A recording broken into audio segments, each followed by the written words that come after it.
Praise Lord. എല്ലാവർക്കും കേൾക്കാമല്ലോ അല്ലേ?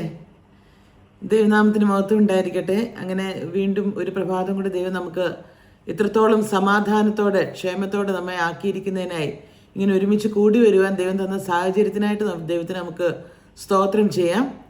ഇന്നത്തെ അല്പസമയത്തെ ചിന്തയ്ക്കായിട്ട് റോമാലേഖനം 4-ാം അധ്യായം അതിൻ്റെ 19 മുതൽ 22 വരെയുള്ള വാക്യങ്ങളിൽ വായിക്കാമെന്ന് ആഗ്രഹിക്കുന്നു. റോമർ 4:19 മുതൽ 22 വരെ. അവൻ ഏകദേശം 100 വയസ്സുള്ളവനാകിയാൽ തൻ്റെ ശരീരം നിർജീവമായി പോയതും സാറായുടെ ഗർഭപാത്രത്തിൻ്റെ നിർജീവത്വം ഗ്രഹിച്ചിട്ടും വിശ്വാസത്തിൽ ക്ഷീണിച്ചില്ല.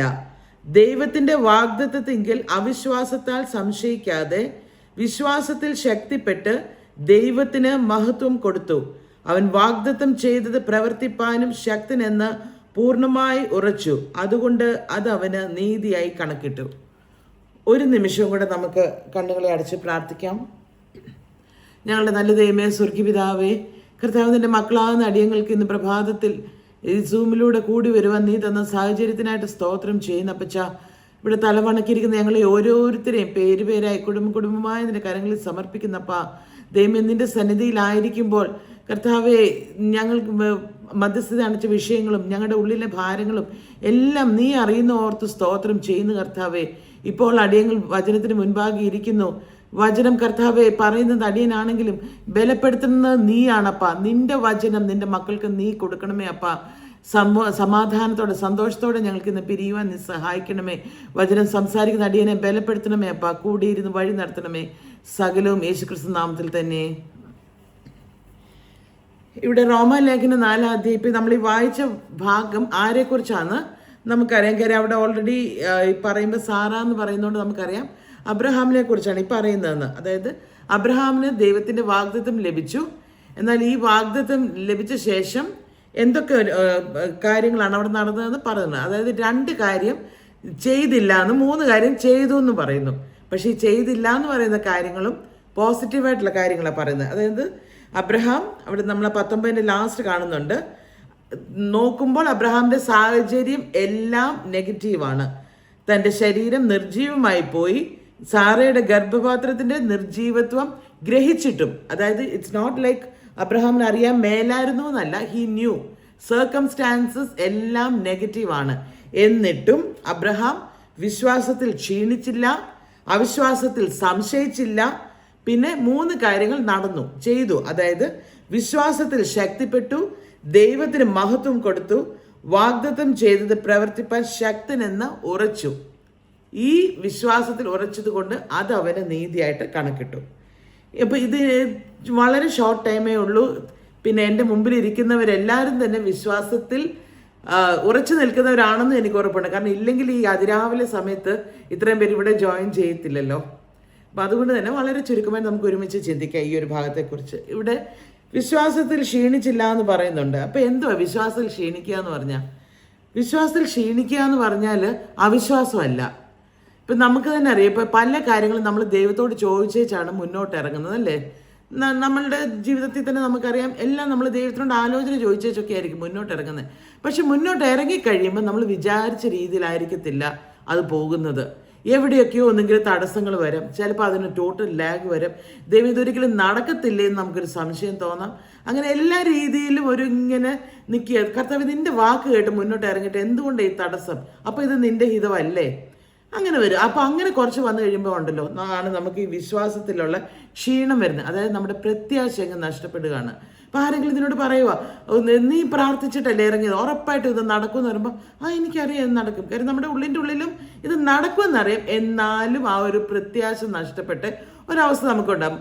പിന്നെ പതുക്കെ ഇന്ന് കൂട്ടായ്മയ്ക്ക് വരുന്നില്ലേ, ഇന്ന് ഞാനില്ല, നാളെ വയ്യ, എനിക്ക് തലവേദനയാണ്, അല്ലെങ്കിൽ നമ്മൾ ഓരോ എക്സ്ക്യൂസസ് പിന്നെ കണ്ടെത്താൻ തുടങ്ങും. ഇപ്പോൾ കൂട്ടായ്മയുടെ കാര്യത്തിൽ തന്നെയല്ല, വചനം നമ്മൾ ധ്യാനിക്കുന്ന കാര്യത്തിലാണെങ്കിലും പള്ളിയിൽ പോകുന്ന കാര്യത്തിലാണെങ്കിലും എല്ലാത്തിലും നമുക്ക് ഒരു ലാഗ് പതുക്കെ വരാൻ തുടങ്ങും. അതായത് അതാണ് വിശ്വാസത്തിൽ ക്ഷീണിക്കുക എന്ന് പറയുന്നത്. ഇതൊരു ഫസ്റ്റ് സ്റ്റെപ്പാണ്. അപ്പോൾ വി ആർ ഷുവർ, നമുക്കൊരു ഉള്ളിലൊരു ഉറപ്പുണ്ട് ഇത് നടക്കുമായിരിക്കും. പക്ഷെ ഇത്രയും നമുക്കൊരു ലാഗ് വരുമ്പോഴത്തേക്കിന് നമുക്കൊരു ഇതിനിടയ്ക്ക് വിചാരിക്കാത്ത ടേൺസും വരും. ഇപ്പോഴത്തെ സിറ്റുവേഷൻ നമുക്കറിയാം. നമുക്കൊക്കെ പ്ലാനുകൾ ഉണ്ടായിരുന്നു അല്ലേ? ഇപ്പം കൂട്ടായ്മയായിട്ട് നമുക്കൊരു പ്ലാൻ ഉണ്ടായിരുന്നു. ഏപ്രിലിൽ നമ്മുടെ കൺവെൻഷൻ നന്നായിട്ട് നമുക്ക് നടത്തണം, കാരണം 25ാമത് കൺവെൻഷനാണ്. പക്ഷേ നമ്മൾ ആരും വിചാരിച്ചതല്ല ജനുവരി 1 ഇങ്ങനെ ഒരു സാഹചര്യം ഫെബ്രുവരിയിൽ ഉണ്ടാവുമെന്നല്ലേ. അപ്പോൾ വിചാരിക്കാത്ത ഒരു ടേൺ വരുമ്പോഴത്തേക്കിനും കർത്താവ് എന്തുകൊണ്ടാണ് ഇങ്ങനെ എന്ന് വരുമ്പോഴത്തേക്കിനും നമുക്ക് ടോട്ടലി പിന്നെ നമുക്ക് മറ്റുള്ളവരോട് തന്നെ നമ്മുടെ വിശ്വാസത്തെക്കുറിച്ച് പറയുമ്പം ഒരു പേടിയുണ്ട്. ഞാൻ ഇത്ര ഉറപ്പിച്ച് പറഞ്ഞിട്ട് അത് നടന്നില്ലെങ്കിൽ എന്തുവാകും. അങ്ങനെ മൊത്തത്തിൽ നമുക്ക് ആകെപ്പാടി ഒരു ചഞ്ചലിപ്പ് വരുമ്പോഴത്തേക്കിനാണ് ഈ വിശ്വാസത്തിലുള്ള ക്ഷീണം നമുക്ക് വരുന്നത്. ഇപ്പോൾ വേദപുസ്തകത്തിൽ തന്നെ നമ്മൾ നോക്കിയാൽ അങ്ങനെയുള്ള 1-2 പേരെ നമുക്ക് കാണാൻ സാധിക്കും. ഇപ്പോൾ ഇയ്യോബിനെ കുറിച്ച് നമ്മളെല്ലാം ഇയ്യോബ് വിശ്വാസത്തെ കുറിച്ച് ഉറപ്പിച്ച് നമ്മൾ എക്സാമ്പിളായിട്ട് എടുത്ത് പറയുന്നത് അല്ലേ. ഇയ്യോബിൻ്റെ 1-ാമത്തെ അധ്യായത്തിലൊക്കെ എല്ലാം ഇങ്ങനെ നഷ്ടപ്പെട്ടു പറയുന്നിടത്തൊന്നും ഇയ്യോബ് ദൈവത്തെ ദൂഷിക്കുന്നില്ല. പക്ഷേ നമ്മൾ 16, 17 അധ്യായങ്ങൾ വായിക്കുമ്പം വാക്കുകളിൽ ഒരു ചെറിയ ചഞ്ചലിപ്പ് നമുക്ക് കാണാൻ സാധിക്കും. ഇപ്പോഴെൻ്റെ സ്ഥിതി അങ്ങനെ അല്ലല്ലോ എന്നൊക്കെ പറഞ്ഞ് നമുക്ക് കാണാം. എൻ്റെ കൈകളിലല്ല, എൻ്റെ പ്രാർത്ഥന നിർമ്മലമാണ്, എങ്കിലും എൻ്റെ സ്നേഹിതന്മാർ എന്നെ പരിഹസിക്കുന്നു. ആകെപ്പാടെ അങ്ങോട്ടും ഇങ്ങോട്ടും ഉള്ള ഒരു ചഞ്ചലിപ്പ് പോലെ നമുക്ക് കാണാൻ സാധിക്കും. അങ്ങനെയുള്ള വിശ്വാസത്തിലുള്ള ക്ഷീണം. ഇപ്പം ഞാൻ ഇന്നലെ വീട്ടിൽ പറയുമായിരുന്നു, ഗസറ്റിലൊന്നും പേര് കൊടുക്കാതെ സ്വന്തമായിട്ട് പേര് മാറ്റി ഒരു വ്യക്തിയുണ്ട് ബൈബിളിൽ. മമ്മിയോട് ഞാൻ ക്യൂസ് പോലെ പറഞ്ഞതാണ്. നവോമി, എൻ്റെ സർവശക്തൻ എനിക്ക് കയ്പായിട്ട് പ്രവർത്തിച്ചു, അതുകൊണ്ട് ഇനി എൻ്റെ പേര് മാറ എന്ന് ആരും പിന്നെ നവോമിയെ വിളിച്ചതായിട്ടൊന്നും കാണുന്നില്ല. പക്ഷേ എന്തുവാ ആ ഒരു സിറ്റുവേഷൻ വരുമ്പോഴത്തേന് അങ്ങ് എല്ലാ ഒരു തരം ഇതിലേക്ക് അങ്ങ് പോകുന്നു. വിശ്വാസത്തിൽ ക്ഷീണിക്കുക. അടുത്തതായിട്ട് അവിശ്വാസത്തിൽ സംശയിക്കുക. അവിശ്വാസം പിന്നെ നമുക്ക് പ്രത്യേകിച്ച് ഒരു എക്സ്പ്ലനേഷൻ്റെ സമയക്കുറവ് കൊണ്ടാണ് ഞാൻ സ്പീഡിൽ പോകുന്നത്. അവിശ്വാസത്തിൻ്റെ കാര്യത്തിൽ നമുക്ക് പ്രത്യേകിച്ച് ഒരു എക്സ്പ്ലനേഷൻ്റെ കാര്യമില്ല അല്ലേ. കാര്യം വിശ്വാസത്തിൽ നിൽക്കുന്ന നമുക്കാണ് അവിശ്വാസവും ഏറ്റവും കൂടുതലായിട്ടുള്ളത് അല്ലേ. അല്ലാത്തൊരു ദേ ആർ നോട്ട് ബോതേഡ്, വരുന്നിടത്ത് വെച്ച് കാണാമെന്നുള്ള ഒരു ടേണിൽ അങ്ങ് പൊക്കോണ്ടിരിക്കുക. പക്ഷെ നമ്മൾ വിശ്വാസത്തെ മുന്നിട്ട് ഇറങ്ങിക്കഴിയുമ്പം നമ്മൾ വിചാരിക്കുന്നത് പോലെ നമ്മൾ പ്രാർത്ഥിച്ചപ്പം നമുക്ക് കിട്ടിയൊരു വെളിവായിരിക്കും. ഓക്കെ, ഇങ്ങനെ നിൻ്റെ കാര്യങ്ങൾ ഇങ്ങനെ നടക്കും, ആ ഒരു ഉറപ്പോടെ വാഗ്ദത്തം കിട്ടി നമ്മൾ മുന്നോട്ട് ഇറങ്ങുമ്പോഴത്തേക്കിനാണ് നമുക്ക് കാര്യങ്ങൾ വിചാരിച്ച പോലെ നടക്കാതെ വരുന്നത്. അപ്പോഴത്തേക്കിനും അവിശ്വാസം വരാൻ തുടങ്ങും. ഇപ്പം ഇവിടുത്തെ നമ്മളുടെ കറണ്ട് സിറ്റുവേഷനിലാണെങ്കിൽ കുട്ടികൾക്കൊക്കെ നല്ല അവരുന്ന വെൽ പ്രിപ്പയർ ചെയ്യാനായിട്ടുള്ള സമയമായിരുന്നു ഇപ്രാവശ്യം. ഇപ്പം ഞാൻ എൻ്റെ അപ്പൂൻ്റെ കാര്യം പറയാം, CBSE കൊടുത്തത് സാധാരണ എല്ലാ എക്സാമിൻ്റെ ഇടയ്ക്ക് 2-3 ദിവസമേ കൊടുക്കത്തുള്ളെങ്കിൽ ഇപ്രാവശ്യം 1-1.5 ആഴ്ച വെച്ചിട്ടാണ് അവർ ഓരോ സബ്ജക്റ്റിനും കൊടുത്തത്. എല്ലാ പ്രാവശ്യവും ആദ്യം അവർ ഈസി സബ്ജക്റ്റ് വെക്കും, ലാസ്റ്റിലാണ് ടഫ് വെക്കുന്നത്. ഇപ്രാവശ്യം CBSE ചിന്തിച്ചത് ആദ്യമേ ടഫ് എക്സാം തീർന്നു കഴിഞ്ഞാൽ പിള്ളേർക്ക് പിന്നെ റിലാക്സ് ചെയ്യാമല്ലോ, അതിന് വേണ്ടിയിട്ട് ആദ്യം ടഫസ്റ്റ് എക്സാം വെച്ചു. ഇപ്പോൾ അതുകൊണ്ട് എന്ത് പറ്റി, അതാണ് വലിയ പാരയായിട്ട് വന്നിരിക്കുന്നത്. കാര്യം ആ എക്സാമാണ് നടന്നത്, അത് പിള്ളേർക്ക് എല്ലാം ടഫായിരുന്നു. CBSE അതിൻ്റെ മാർക്കാണ് എടുക്കുന്നത്. സ്കൂളിൽ വെച്ച് ഈ എക്സാമിന് പിള്ളേർക്ക് ഇതിനൊക്കെ നല്ല മാർക്ക് കിട്ടി. പക്ഷെ പറഞ്ഞിട്ട് കാര്യമുണ്ടോ, പിന്നുള്ള എക്സാമുകൾ സ്കൂളിൽ അവർക്ക് ടഫായിരുന്നു. ഇതിനു വേണ്ടിയിട്ട് അവർക്ക് പ്രിപ്പയർ ചെയ്യാൻ ടൈം ഉണ്ടായിരുന്നു. ബട്ട് വാട്ട്സ് ദി യൂസ്, ഈ മാർക്കല്ല എടുക്കുന്നത്, സ്കൂളിലെ മാർക്ക്. അപ്പം നോക്കുമ്പോൾ എവ്രിതിങ് ഈസ് നെഗറ്റീവ്. നമുക്ക് വിശ്വാസത്തിൽ ചഞ്ചലിപ്പ് വരും.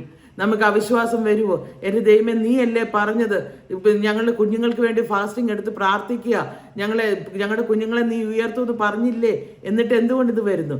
പക്ഷേ അടുത്ത 3 കാര്യങ്ങളുണ്ട്. വിശ്വാസത്തിൽ സംശയിക്കാതെ, വിശ്വാസം നാം ശക്തിപ്പെട്ടാൽ വാഗ്ദത്തം ചെയ്തവൻ അത് നിവർത്തിക്കുക തന്നെ ചെയ്യും. ആ ഒരു ഉറപ്പാണ് നമുക്ക് ഇന്ന് പകൽക്കാലം ആവശ്യമുള്ളത്. അതായത് അവിശ്വാസത്തിൽ സംശയിക്കാതെ വിശ്വാസത്തിൽ ഉറച്ചാൽ അടുത്ത 3 കാര്യവും കൂടെ നമ്മൾ ചെയ്താൽ മതി. അപ്പോൾ അത് നമുക്ക് നീതിയായിട്ട് ദൈവം കണക്കിടുക തന്നെ ചെയ്യും.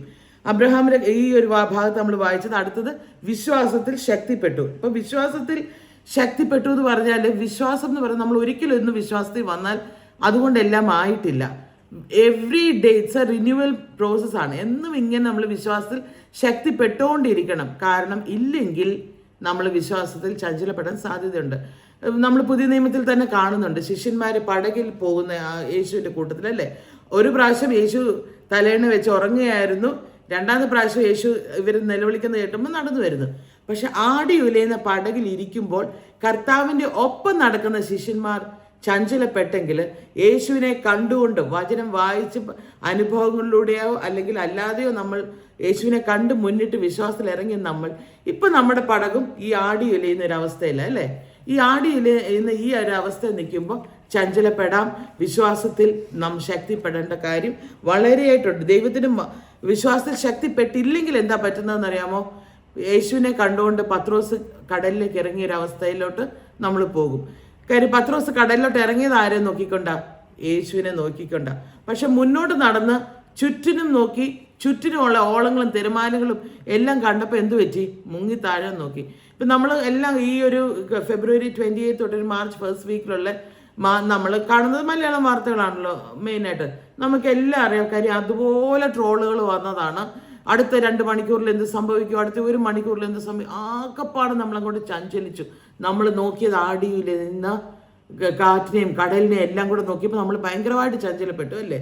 അവസാനം ഇപ്പോഴോ നമ്മൾ മൊബൈൽ അലേർട്ട് വരുമ്പോഴത്തേക്കിനും ഓക്കെ ഇതാ കുഴപ്പം, രണ്ടാമത്തെ അലേർട്ട് വരുമ്പോൾ ശരിയായി അല്ലേ എന്ന് നമ്മുടെ ഉള്ളിൻ്റെ ഉള്ളിൽ പേടി ഉണ്ടെങ്കിൽ പോലും നമ്മളൊരു തരം അതിനോട് യൂസ്ഡ്. പിന്നെ എത്രയോ പേരിരുന്ന് പ്രാർത്ഥിക്കുമ്പോൾ നമ്മുടെ ഉള്ളിൽ ഒരു വിശ്വാസമുണ്ട്, ഇല്ല ഇതങ്ങനെ നീണ്ടു പോകത്തില്ല. ഇന്നിപ്പോൾ സാബു വായിച്ച സങ്കീർത്തനത്തിൽ നമ്മൾ കേട്ടതും അതാ, അവൻ ഭൂമിയുടെ അറ്റം വരെയും യുദ്ധങ്ങളെ നിർത്തൽ ചെയ്യുന്ന ദൈവമാണ്.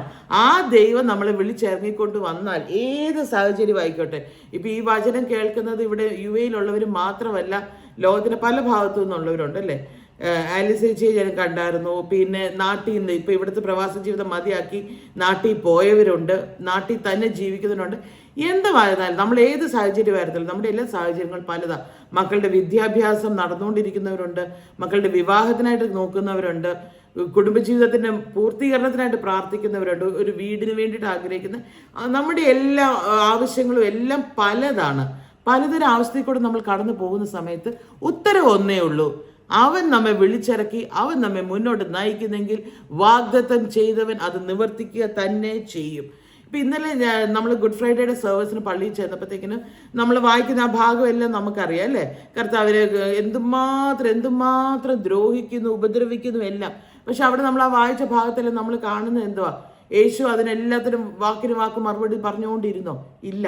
അപ്പം ഞാനിങ്ങനെ ബ്രേക്ക് ടൈമിൽ അപ്പുവിനോട് ഞാൻ പറയായിരുന്നു, ഇപ്പോഴത്തെ നമ്മുടെ ഇപ്പോഴത്തെ ആ ഒരു രീതിയിൽ നമ്മളൊന്ന് ചിന്തിച്ച് വയ്ക്കേ.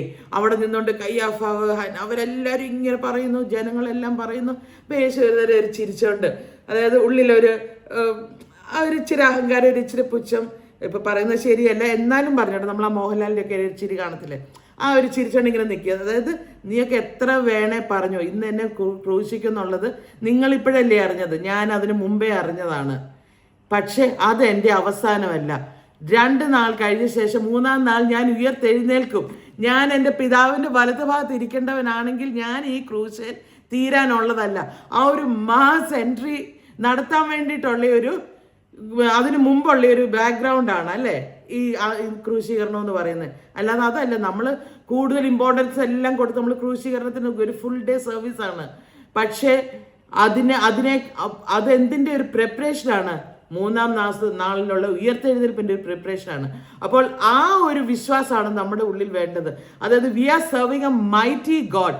ആ സർവശക്തനായ ദൈവം എൽ ഷദ്ദായ് അവരാണ് നമ്മുടെ ഉള്ളിലുള്ളത്. അപ്പം നമ്മൾ എപ്പോഴും പറയും നമ്മുടെ ശരീരം ദൈവത്തിൻ്റെ മന്ദിരമാണ്, ദൈവമാണ് നമ്മുടെ ഉള്ളിൽ വസിക്കുന്നതെന്ന്. അങ്ങനെയാണെങ്കിൽ നമ്മുടെ ഉള്ളിൽ നിന്ന് വരുന്നതും ദൈവത്തിന് യോജിക്കുന്നതും മാത്രമായിരിക്കണം. നെഗറ്റീവായിട്ടുള്ളതൊന്നും വരരുത്. ചുറ്റിനും നോക്കുമ്പോൾ എല്ലാം നെഗറ്റീവാന്നേ. നമുക്കെല്ലാം അറിയാം, നമ്മൾ ഈ ലോകത്ത് ജീവിക്കുന്നവരാ. അല്ലാതെ നമ്മൾ വേറെ ഒരു എക്സ്ക്ലൂസിവിറ്റി ഇവിടെ ഇരിക്കുമ്പോൾ പറഞ്ഞിട്ട് കാര്യമില്ല. ഇത് കഴിഞ്ഞ് ഒരു 5 മിനിറ്റ് കഴിയുമ്പോൾ ഇപ്പോൾ മൊബൈലിൽ ഒരു അലാം വന്നാൽ നമ്മുടെ എല്ലാം ഉള്ളിലൊരു ചഞ്ചലിപ്പ് വരും അല്ലേ. We know that. But trust in God. നമ്മുടെ വായിൽ നിന്ന് നെഗറ്റിവിറ്റി വരരുത്. ഉയർച്ച തന്നെ ഞാൻ പ്രാപിക്കും. അവൻ എന്നെ വിളിച്ചിറക്കിക്കൊണ്ട് വന്നെങ്കിൽ തീർച്ചയായിട്ടും അവൻ എത്തിക്കേണ്ടടുത്ത് എത്തിക്കുക തന്നെ ചെയ്യും. 2004 ഡിസംബറിൽ സുനാമി, 2018 വെള്ളപ്പൊക്കം, 2020 കോവിഡ്, 2026 നമുക്കിപ്പോൾ ഈ യുദ്ധം നടന്നുകൊണ്ടിരിക്കുന്നു. ഇതിലെല്ലാം കൂടെ നമ്മൾ കടന്നുപോയെങ്കിൽ തീർച്ചയായിട്ടും ഇതിലും നമ്മളെ ദൈവം നടത്തിക്കൊണ്ട് പോകാൻ വിശ്വസ്തൻ. എന്ത് പ്രയാസങ്ങളും പ്രശ്നങ്ങളും പറഞ്ഞിട്ട് ഇപ്പോൾ ഈ ഇതിൻ്റെ അലയടി ലോകത്തെല്ലായിടത്തും ആയിക്കഴിഞ്ഞല്ലേ. ഇപ്പം ഇന്നലെ ഒരു വാർത്ത കണ്ടു, മാർച്ച് 6th ഡെഡ് ലൈൻ കൊടുത്തിരിക്കുന്നത്. അന്നെന്തും സംഭവിക്കാമെന്ന് വി ഡോണ്ട് നോ, നമുക്കറിയത്തില്ല. പക്ഷേ എന്ത് വന്നാലും നാം വിശ്വാസത്തിൽ ഉറച്ചു നിന്നാൽ അത് നമുക്ക് നീതീകരണം ത്തിനായിട്ട് നീതിക്കായിട്ട് തന്നെയാണെന്നുള്ള ആ ഉറച്ച വിശ്വാസം നമ്മുടെ ഉള്ളിൽ തന്നെ വേണം. ഇപ്പം നമ്മൾ യേശുവിൻ്റെ അമ്മ മറിയയുടെ കാര്യം നമ്മൾ വായിക്കുന്നുണ്ട്. മറിയയ്ക്ക് ആദ്യം ദൂതൻ പ്രത്യക്ഷനായിട്ട് ഒരു മംഗള വാർത്ത കൊടുക്കുന്നു. പക്ഷെ അതിനുശേഷം പല പല കാര്യങ്ങൾ മറിയയുടെ ജീവിതത്തിൽ നടന്നല്ലേ. നസ്രത്തിൽ നിന്ന് ബേത്ലഹേമിലേക്ക് പോയി അവിടെ ചെന്ന് കഴിഞ്ഞിട്ട് ഒരു എന്താ പറയുക പശുത്തൊഴുത്തിലാണ് ഡെലിവറി നടക്കുന്നത്. ഞാൻ അതൊന്നും ഇങ്ങനെ ഇമാജിൻ ചെയ്യുമായിരുന്നു. മെർസിഡീസ് ബെൻസ് കാറിൽ AC പോയി അൽസാര ഹോസ്പിറ്റലല്ല ഡെലിവറി നടന്നതല്ലേ. അന്നത്തെ ആ സാഹചര്യത്തിൽ അങ്ങനെ ഒരു ഒട്ടകത്തിൻ്റെ പുറത്തിരുന്ന് ഒരു പൂർണ്ണ ഗർഭിണി ട്രാവൽ ചെയ്ത് പോകുക എന്നൊക്കെ പറഞ്ഞാൽ ഇറ്റ്സ് നോട്ട് സോ ഈസി. ഒന്ന് ഇമാജിൻ ചെയ്താൽ മതി. അതിനുശേഷം പിന്നീടാണെങ്കിലോ എന്തൊക്കെ അലിഗേഷൻസ് യേശുവിൻ്റെ പേരിൽ വരുന്നു. അവസാനം സ്വന്തം മകനെ ക്രൂശിക്കുന്നത് തന്നെ കാണേണ്ടി വന്നു ഇല്ലേ മറിയയ്ക്ക്. പക്ഷേ ഒന്നോർത്തേക്ക് അപ്പോഴെല്ലാം ഓരോ പ്രാവശ്യം ദൂതൻ വന്ന് മറിയെ ശക്തിപ്പെടുത്തുന്നുണ്ടോ? ഇല്ല, ദൂതൻ ഒറ്റ പ്രാവശ്യമേ വന്നുള്ളൂ. ബട്ട് ആ ഒറ്റ പ്രാവശ്യം ഈസ് ഇനഫ്. നമ്മളെ ദൈവം വിളിച്ചിറക്കിയെങ്കിൽ നമ്മുടെ എന്തെങ്കിലും, ഞാൻ പറഞ്ഞല്ലോ പല അവസരം, ഇപ്പം ഞങ്ങളൊക്കെ ഇതിലേക്ക് വിശ്വാസത്തിലേക്ക് കടന്നു വന്നത് ഓരോ ജീവിത അനുഭവങ്ങളിലൂടെയാണ് വന്നത്. അങ്ങനെ അല്ലാതെ വന്നവർക്കായിട്ട് സ്തോത്രം. അങ്ങനെ വന്നവരാണെങ്കിൽ നമ്മളെ ഒറ്റ പ്രാവശ്യം വിളിച്ചിട്ടുള്ളൂ. പക്ഷെ ആ ഒറ്റ പ്രാവശ്യം വിളിച്ചെന്ന് പറഞ്ഞിട്ടുണ്ടല്ലോ, അത് ആ ഒരു പ്രശ്നത്തിന് വേണ്ടിയിട്ടല്ല. അന്ത്യം വരെ നടത്താൻ അവൻ വിശ്വസ്തൻ, അവൻ ശക്തൻ. അവൻ നമ്മളെ വിളിച്ചിറക്കിയെങ്കിൽ അവൻ നമ്മളെ എത്തിക്കേണ്ടടുത്ത് എത്തിക്കുക തന്നെ ചെയ്യും. നമ്മുടെ ഉറപ്പെന്ന് പറഞ്ഞാൽ നാം വിശ്വാസത്തിൽ ശക്തിപ്പെടുക, ദൈവത്തിന് മഹത്വം കൊടുക്കുക. എന്ത് വന്നാലും എൻ്റെ ദൈവമേ, ഞാൻ നിന്നെ വിട്ടു മാറത്തില്ല, നീ എന്നെ എത്തിക്കേണ്ടടുത്ത് എത്തിക്കാൻ ശക്തനാണെന്ന് എനിക്കറിയാം. ആ ഒരു വിശ്വാസത്തോടെ ഓരോ ദിവസവും നാം മുന്നോട്ട് ഇറങ്ങിയെങ്കിലുണ്ടല്ലോ, തീർച്ചയായിട്ടും അവൻ എത്തിക്കേണ്ടടുത്ത് എത്തിക്കുക തന്നെ ചെയ്യും. വിശ്വാസത്തിൽ ചഞ്ചലപ്പെടാതെ മുന്നോട്ട് പോകുവാനായിട്ട് നമുക്ക് സാധിക്കണം. പിന്നെ be filled in Holy Spirit, അതാണ് നമ്മളെ ശക്തിപ്പെടുത്തുന്നത്. വചനം വായിച്ച് പരിശുദ്ധാത്മാവിൽ നിറഞ്ഞു കഴിഞ്ഞാലുണ്ടല്ലോ, പിന്നെ ഈ ചഞ്ചലിപ്പ് നമ്മുടെ ഉള്ളിൽ നിന്ന് അധികം പുറത്തോട്ട് വരത്തില്ല. ദൈവമക്കൾക്ക് നമുക്ക് പറ്റുന്ന ഒരു കുഴപ്പം എന്താണെന്ന് വെച്ചാൽ, നമ്മൾ വിശ്വാസത്തിൽ ഇങ്ങനെ നിൽക്കുമ്പോഴായിരിക്കും ആരെങ്കിലും നമ്മളോട് ചോദിക്കുന്നത്, എന്നാലും നടക്കുമോ? ഇപ്പം ഇങ്ങനെ നിങ്ങൾ ഇത്രയും പേര് പ്രാർത്ഥിച്ചിട്ട്, കാരണം ഞാൻ കേട്ടൊരു ചോദ്യം, നിങ്ങൾ ഇത്രയും എല്ലാവരും പ്രാർത്ഥിക്കുന്നു എന്നിട്ടും പിന്നെ വന്നില്ലേ യുദ്ധം? യെസ്, വന്നു. നമ്മളോട് ആരും പറഞ്ഞില്ല ഇത് വരുമെന്ന്. ഇപ്പോൾ ഒരു വിശ്വാസിയായിരുന്നു അല്ലെങ്കിൽ നമ്മൾ പ്രാർത്ഥിക്കുമ്പോൾ ആരും നമ്മളോട് പറഞ്ഞില്ല അടുത്ത മാസം ഇങ്ങനെ വരാൻ പോകുന്നത്, നമ്മൾ അറിഞ്ഞില്ല. പക്ഷേ നമുക്കൊരു ഉറപ്പുള്ള തന്നെ, കഴിഞ്ഞ കാലങ്ങളിൽ നമ്മൾ ഇതുപോലെ നടന്ന എങ്കിൽ, അന്ന് നമ്മളെ നടത്തിയെങ്കിൽ, മിസ്രൈമിൽ നിന്ന് നമ്മൾ അവിടെ കഷ്ടപ്പെട്ട് നടന്ന ഇസ്രായേൽ ജനങ്ങളെ അവിടെ നിന്ന് വിടുവിച്ച് കൊണ്ടുവന്നെങ്കിൽ, അതിനുശേഷം എത്ര അനുഭവം ഉണ്ടെന്ന് പറഞ്ഞാൽ അത് ചെങ്കടലിൽ മുക്കിക്കളയാനല്ല. അതായിരിക്കണം നമ്മുടെ വിശ്വാസം. നമ്മൾ മറ്റുള്ളവരോട് സംസാരിക്കുമ്പോഴും നമ്മുടെ വായിൽ നിന്ന് വീഴേണ്ടത് ആ ഒരു വിശ്വാസത്തിൻ്റെ വാക്കായിരിക്കണം. അങ്ങനെയാണെങ്കിൽ അബ്രഹാമിനെ പോലെ വിശ്വാസത്തിൽ ഉറച്ചു നിൽക്കുവാൻ ഈ പകൽക്കാലം നമുക്ക് സാധിക്കണം. നമ്മളത് ഉറക്കെ പറഞ്ഞ് നമ്മൾ ധൈര്യപ്പെടുക. നമ്മൾ ദൈവത്തെ കണ്ടുകൊണ്ട് ഇറങ്ങി, ഏതൊരു കാര്യത്തിനാണെങ്കിലും നമ്മൾ മുന്നോട്ട് ഇറങ്ങിയെങ്കിൽ, അവനോട് ആലോചന ചോദിച്ചുകൊണ്ടാണ് ഇറങ്ങിയതെങ്കിൽ, അവൻ നമ്മളോട് പറഞ്ഞിട്ടാണ് ഇറങ്ങിയതെങ്കിൽ, അവൻ വിളിച്ചിട്ടാണ് നമ്മൾ ഇറങ്ങിയതെങ്കിൽ, അവൻ എത്തിക്കേണ്ടടുത്ത് എത്തിക്കുക തന്നെ ചെയ്യും. വിശ്വാസത്തിൽ സംശയിക്കാതെ ഉറച്ചു നിന്ന് ചുറ്റുമുള്ളവരെ ധൈര്യപ്പെടുത്തി, വിശ്വാസത്തിൽ ക്ഷീണിക്കാതെ, അവിശ്വാസിയാകാതെ, വിശ്വാസം ശക്തിപ്പെട്ട് ദൈവത്തിന് മഹത്വം കൊടുത്ത് വാഗ്ദത്തം ചെയ്തവൻ അത് നിവർത്തിക്കുക തന്നെ ചെയ്യും എന്ന് ഉറപ്പോടെ ഇന്ന് പകൽക്കാലം മുന്നോട്ട് നീക്കാനായിട്ട് ദൈവത്തിൻ്റെ ആത്മാവ് നമ്മളെ സഹായിക്കട്ടെ. ഈ വചനത്തെ ഇങ്ങനെ പറഞ്ഞുകൊണ്ട് ഞാൻ വചനം ഇവിടെ നിർത്തുന്നു. നമ്മൾ ഓരോരുത്തരും മുട്ടിപ്പായിട്ട് നമ്മൾ പ്രാർത്ഥിക്കുന്ന ഒരു വിഷയമാണ് സമാധാനം. അത് നടക്കുക തന്നെ ചെയ്യും. ആ ഒരു ഉറപ്പോടെ വേണം ഇന്ന് ഈ മീറ്റിങ്ങിൽ നിന്ന് ലോഗ് ഓഫ് ചെയ്യുവാനായിട്ട്.